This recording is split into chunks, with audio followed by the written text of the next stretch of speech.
Hey, what is up, you guys? My name is Tooties. What's going on, y'all? I'm Will. All right, y'all. So you know what today is? It is Sinners Day, Yep. and me and Will we just left seeing the movie. Not even maybe like an hour ago. hmm Yeah, It's it one of them it ones, man. is definitely worth all the hype that it is getting. I'm not really shocked about it at all. I mean, this is Ryan Coogler we're talking about. Ludwig Göransson. Also, nothing to just like hint at Michael B. Jordan. I think watching a lot of the interviews, I could tell that the focal point is being put on Ryan, which is very much well deserved. Yeah. So I get what's going on there. Just want to make sure everybody gets their just due because this cast, like every single person hmm in this movie pulled their weight. It felt like individual stories at times. hmm Like I couldn't even tell you it like just followed everybody around. It's rare that you watch a movie and it doesn't feel like a lead. Like it Mm. doesn't feel like this person was the lead. It doesn't feel like this person was the lead. And really, to be true, I mean to be honest, was Mike was the lead. He's first on the bill, but I would say what's his name? Kent Catone. What's his name? I didn't forgot the boy name and I just said Uh it. um Miles. Miles. What's his name in the movie? Samuel. Samuel. Samuel felt more like the lead to me than Mike than Smoke and Stack, the twins. So it like two to say like they did a very good job of just like spreading the in a 2 hour movie to make everybody feel very significant and none of the characters felt wasted or just like they shouldn't have been there. That's very hard to do, and that lets you know how well this movie was shot. Yes, from the cast to like everybody's been talking about the music. Oh, come on, The man. music was amazing. He's the best in the business, man. Like Ludwig Göransson is I'm sorry, y'all. I'm just thinking about that he's juke joint scene he's too and good. Like he's like that's no respect. That's no disrespect. Excuse me. That's no disrespect to the greats who are still alive and still who have scored some of our favorite movies. But Ludwig right now is he's it, and man. it's not close. Like he's just the best right now. But Yeah, I don't know if everybody's hearing about the barn scene or yeah, the juke joint scene, but there's a scene in the movie where Miles Canton starts to sing, and that whole sequence of moving around the room and everything that was happening in that moment, I've never so seen anything like put it that. like this: it was so many sounds from so many different. I don't want to spoil it. So many sounds from so many different Composers. arenas. Well, yeah, so many sounds and so from so many different arenas.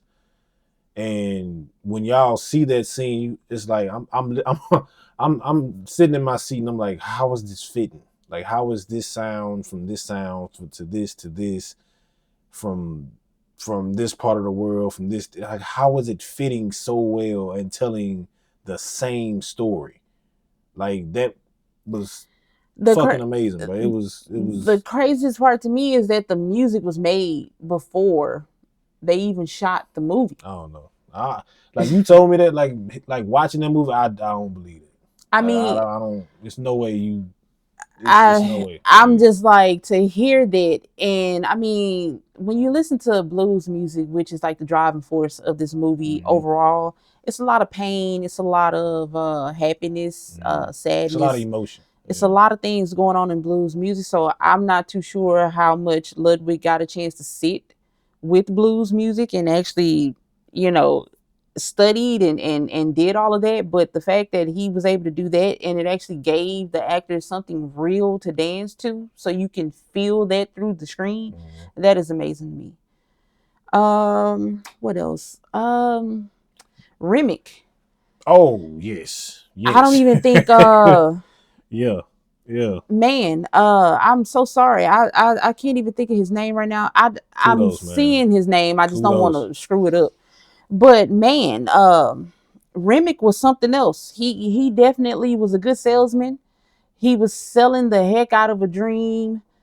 Uh, Shit, whether I a mean, lot of cause people were it, buying it or not. yeah, cause like I'm watching the movie and it's one I particular know his scene. last name is O'Connell. I don't know why I can't. Yeah, but it was one particular scene where it's some bullshit. I ain't gonna lie, it's some bullshit. But he had me thinking like based on the real villain of the movie, which I mean, like I say, based on what I thought was the real villain of the movie, I'm thinking like, well, man, this shit don't sound that goddamn bad. Like, I had to come like, no, I don't want to fucking do that. I'm like, what the fuck? He got me. He damn near sold me, and I'm, you But know, a good majority of vampire movies that you watch, yeah, they sell that same, and it yeah. It sounds sounds good. good. It Yeah. does, especially if you're a person that's in pain. You're going through a lot anyway. You're like, ain't nothing else on the other side of this. There's uncertainty. At least I know with this thing, there's eternity. I know that I can do. And them vampires, they be rich.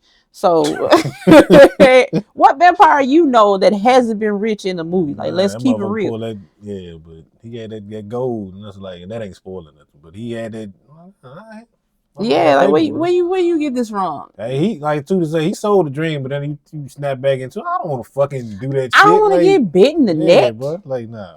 But like she say, he was very, very good. Like he was. Is it Jack O'Connell? It might be. I don't know. Like she. I'm sorry. It just bothers me because I want to put a lot of respect on the actors' names because they all did Yeah, such great work. Jamie Lawson, she did amazing. Perline, she did amazing. mm, Is One Me, she bro. One Like Me has just he's from just Lovecraft Country insanely to talented, man. B-15. She has a lot of work she's done from where she's from. I need to see more of her. Yeah, man. It's so Like it's easy. like this movie was like it didn't feel like it was a lead. It really didn't. Like even with the villain, like it didn't feel like it was a main villain. It didn't feel like it was a main what you call it, antagonist.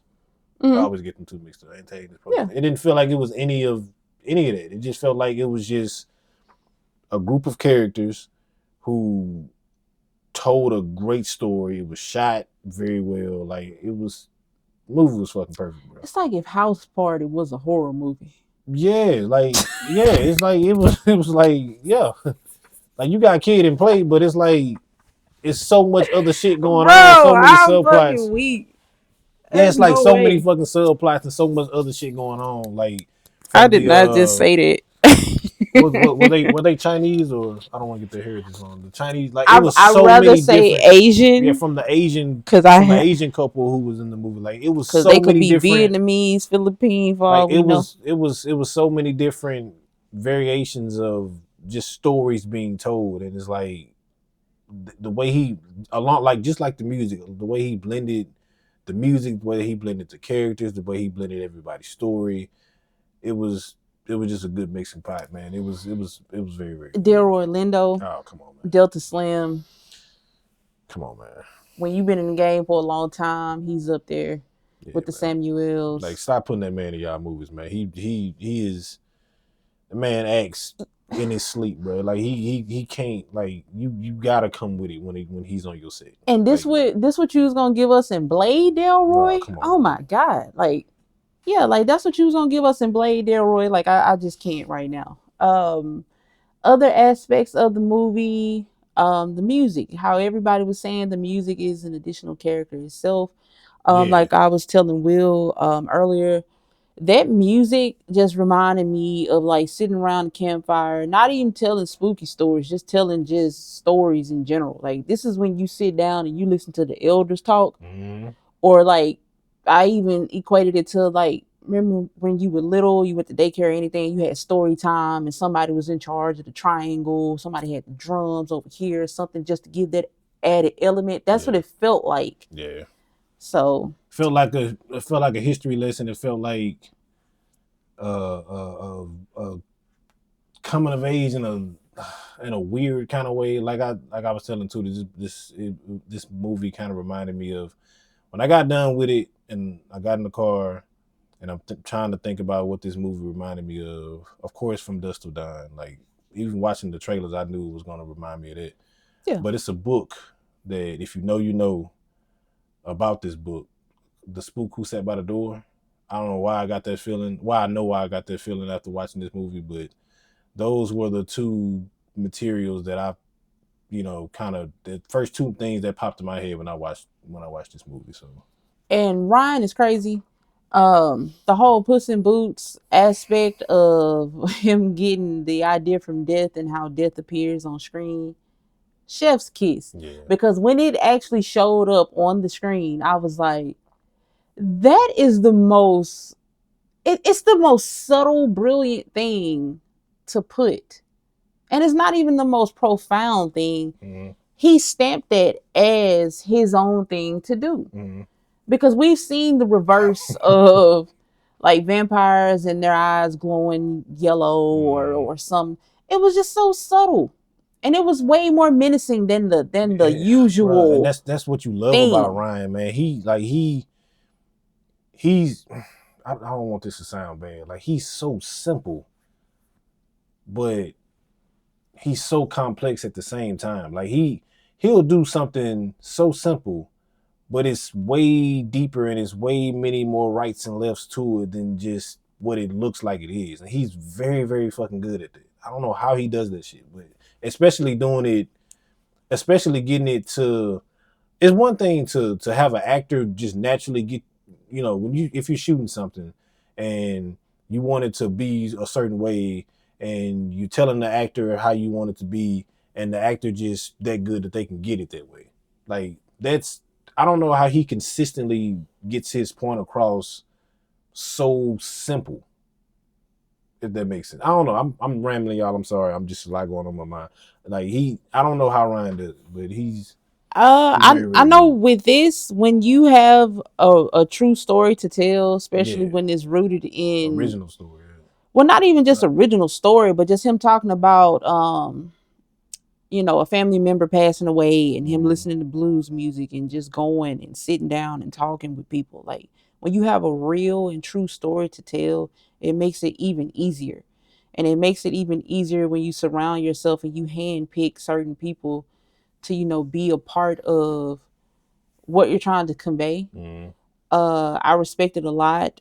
I feel like Ryan Coogler could work with anybody at yeah, this point. He's yeah, shown, and they gonna still portray whatever it is that he has on that script, and they're gonna convey it in the way that he sees fit. Everybody felt comfortable in their role. Michael B. Jordan, it was a lot of curse words flying. I was loving it. I love when actors start getting to a point in their career where they're comfortable yeah, enough to say the things that would be deemed unnecessary earlier yeah. in their Like I've career. been very critical of Mike and his past acting, but yeah, he did his thing, man. He He was he's he was insanely good in this movie. Yeah, very relaxed, playing two different twins, having certain sequences where you and said twin is showing up at the Man, same it time. was crazy, bro. I've seen I think Haley Steinfeld was talking about, and one me was saying this too, that you could tell when which twin was on set. I could see that. Mm, Just all of the backstory of the whole sinners and dancing with the devil, it wasn't overused. It mm. was perfectly put into the movie. Um Post credit scenes. Post credit scene. Do you need to stay for the post credit scene? There is a scene. It's showing as the credits are rolling, so that's an additional scene, and then you have the mid credit scene. Definitely stay for that. There's a lot of dialogue Yeah, there. it's one of my favorite parts of the movie, the mid credit scene. There's a credit scene after all of the credits roll. You can stay for it. If you missed it, it's not gonna mess you up if you missed it. I was telling him, like, it reminded me of like the old BB King VHSs. My grandparents, they always had BB King on VHS, and it just reminded me of when he would play all the way to the end of that tape. It just reminds me of that saying a lot of musicians have: play it till the end. Yeah. Just play it till the end. And that's what that very last scene was for me, to go back to the mid credit scene, since that was Will's favorite part of the movie, which One of it my was favorite parts, yeah. vital. Yeah, Yeah. and it wasn't like when she told me it was gonna be a post credit scene, I'm like, what the fuck this Marvel, like what the fuck they got a post credit And they scene were that's gonna putting be. that on it, saying that this is Yeah, like like an what Avenger I style. didn't I didn't like that. Nah, it's not that. Let It's him not that have at all. his moment. You Yeah. don't have to attach. This post-credit scene, to have a post-credit scene in a movie like this, I go back to saying it. The the it's it goes back to what I was saying about Ryan being so simple. It's a post-credit scene, so you're automatically thinking like, well, it's gonna be something. It's gonna be something big. It was the most simplest post, and it made so much sense. Like it was like it's like, huh? It's like, damn, this these two characters did this, and it's like, well, of course they, and then you got one character who's here now, and it's like, well, of course, like this makes sense to have a post credit scene based on who these two are and based on who he ended up being, and it's like it makes sense. Like it wasn't a post credit scene just to have a post credit scene. Like it actually made a lot of sense to the integral part of the story. So Yeah, yeah. I love how interactive this movie is, regardless of if we're the ones that's being interactive with it. Mm.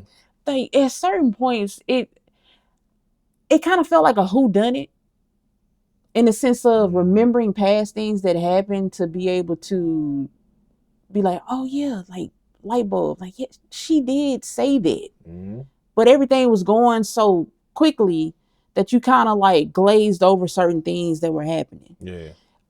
If you're somebody who, I don't know, maybe this movie is for you, maybe it's not. If you're somebody who, I don't know, you talk during the movie or not to be funny, but every part of this movie is very important. Mm-hmm. Like glued into the screen. If you are a person that gets easily overstimulated, that's not a bad thing. But if you just are, you may have an anxiety thing where you just get overstimulated easy because you got the twins going on here, you got the music in the background. The music is playing music, but it's also giving you commentary. So if you're one of those people, I would say give this movie a second go before you just write it off completely. And if after that second go, if you feel like it wasn't for you, I mean, it just wasn't for you. It's Yeah, cool. and like Tootie's saying, like it's a lot going on, but Ryan does it in a way to where it's still digestible. It's not you it's not it's a lot, but it's paced in a way to where for like you say, for most people it's still, you can still kind of catch everything Yeah. in the first time. But great movie, man. Oh, them fucking birds. And this might be spoiling a little bit, but I don't think it's spoiling nothing. Them fucking birds.